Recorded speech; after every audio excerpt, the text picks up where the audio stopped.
Bonjour à tous, me voilà aujourd'hui dans une nouvelle vidéo un petit peu spéciale vu qu'il va s'agir d'un DIY et je vais donc vous montrer comment faire ces adorables petits porte-clés que vous pouvez personnaliser.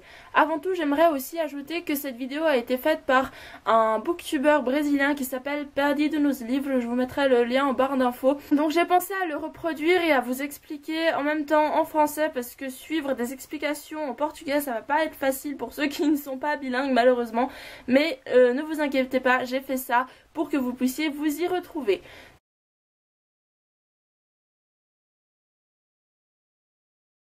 Donc vous aurez besoin de ciseaux, d'une règle si possible un petit peu coupante.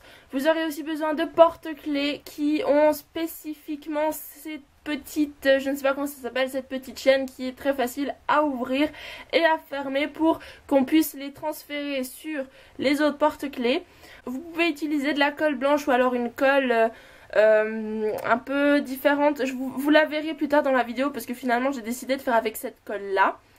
Vous aurez aussi besoin de l'image des couvertures que vous souhaitez coller plus tard. Alors la taille c'est vraiment vous qui choisissez. Donc là j'en ai pris 3. Donc évidemment il faudra de la pâte Fimo, alors ça vous pouvez en trouver assez facilement. Après vous choisissez les couleurs, c'est comme vous voulez, il faudra juste quand même avoir de la pâte Fimo blanche pour pouvoir faire les pages.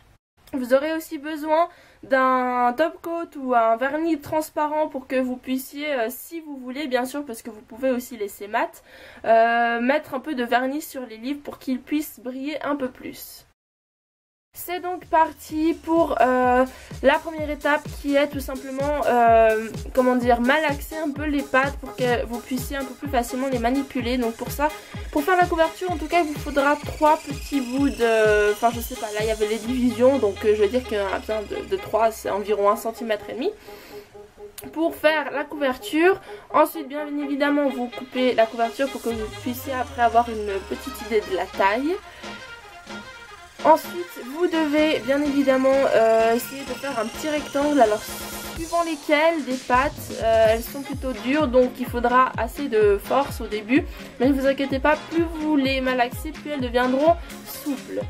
Ensuite, vous pouvez donc prendre la petite image pour que vous puissiez la mesurer et faire la couverture. Alors moi, j'ai laissé quand même un petit peu de marge sur les côtés parce que voilà, je voulais pas que ce soit trop serré.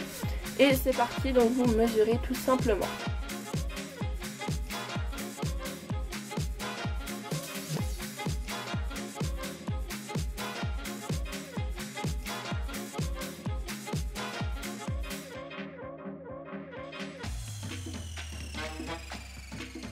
Une fois que c'est fait, il vous faudra prendre la pâte Fimo blanche et pour ça vous avez à peu près besoin de deux rangées, enfin je sais pas comment j'appelle ça, deux petits bouts et malaxer. Voilà, alors pour la pâte blanche, enfin pour faire les pages, vous avez juste besoin de reproduire un rectangle, pas forcément très précis parce que comme vous verrez plus tard, on va justement voilà créer des petites entailles pour que ça fasse les pages. Et ensuite il vous suffit de la placer sur la couverture et de refermer le tout.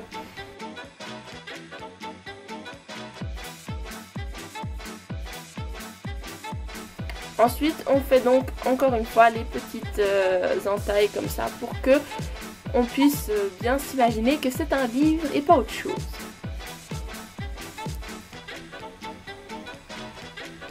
J'ai ensuite pris une épingle à nourrice, je crois que ça s'appelle comme ça, et j'ai coupé en fait le bout où on peut fermer l'épingle et il me reste plus que le petit, enfin l'autre bout, l'extrémité avec le petit trou.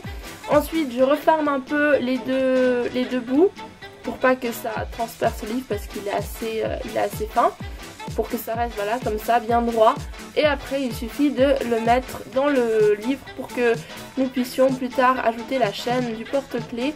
Il faut juste voilà, laisser le petit trou à l'extérieur. Ensuite j'ai fait la même chose pour les deux autres livres. Donc voilà, j'ai mesuré, j'ai coupé, j'ai fait pour les larmes rouges et après pour Vampire Academy comme vous pouvez le voir à l'écran.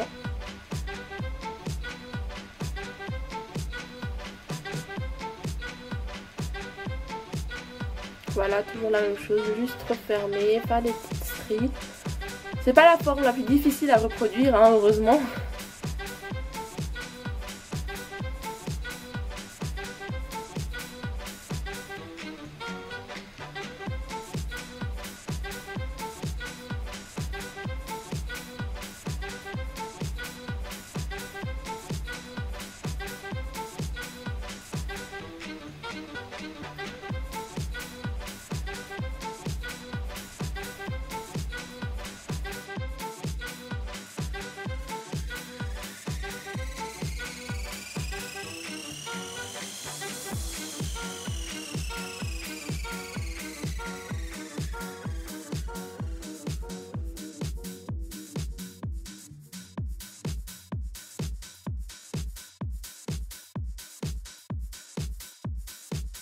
Ensuite il vous suffit juste de les mettre sur une plaque pour pouvoir ensuite les mettre au four. Donc vous devez préchauffer le four à 110 degrés et les laisser une demi-heure au four. Alors attention pour la cuisson parce que parfois certaines couleurs changent un peu. Par exemple le vert clair que nous avions, c'est un peu transformé, vous verrez à la fin, en un vert foncé, un vert même un peu pétant.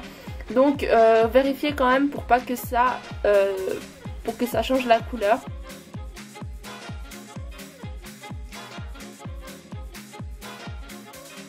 Une fois que ça a refroidi, vous pouvez donc coller les couvertures. Alors pour ça j'ai utilisé une colle un peu spéciale, mais une colle blanche fera l'affaire.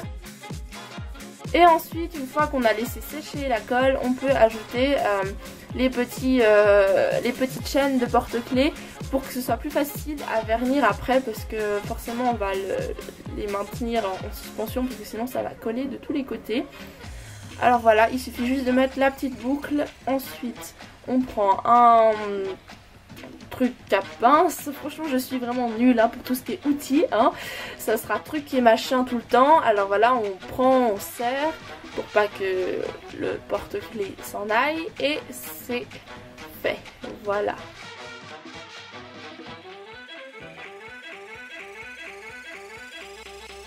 On passe à la fin le vernis transparent. Alors franchement c'est pas obligé, si vous voulez laisser ce côté mat vous pouvez, mais moi j'aime bien que le vernis, et donc j'en mets un peu partout pour que ce soit uniforme, et je fais ça avec les trois.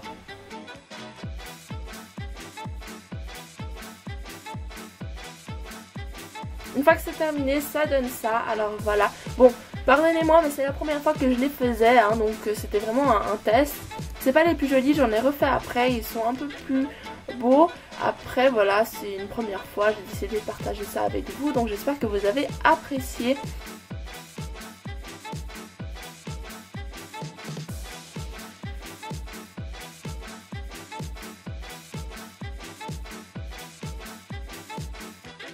Comme vous pouvez le voir pour Fangirl, la couleur est devenue un peu plus foncée qu'au début. Au début c'était vraiment la même couleur, j'étais pas contente, mais voilà.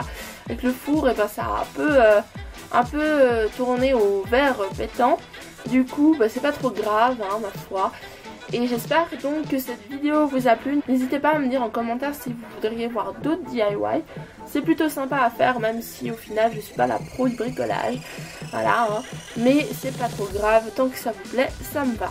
Donc c'est tout, n'hésitez pas à dire ce que vous en pensez. N'hésitez pas, si vous les reproduisez, à me mettre, à m'identifier en fait dans la photo sur Twitter par exemple. Et voilà. N'hésitez pas donc aussi à vous abonner à la chaîne si ce n'est pas encore fait, et je vous dis à très bientôt dans une nouvelle vidéo. Bye. Hey, c'est encore moi, je viens juste te dire que si tu as aimé cette vidéo, n'hésite pas à aller voir les autres et à t'abonner à la chaîne. À bientôt, bye.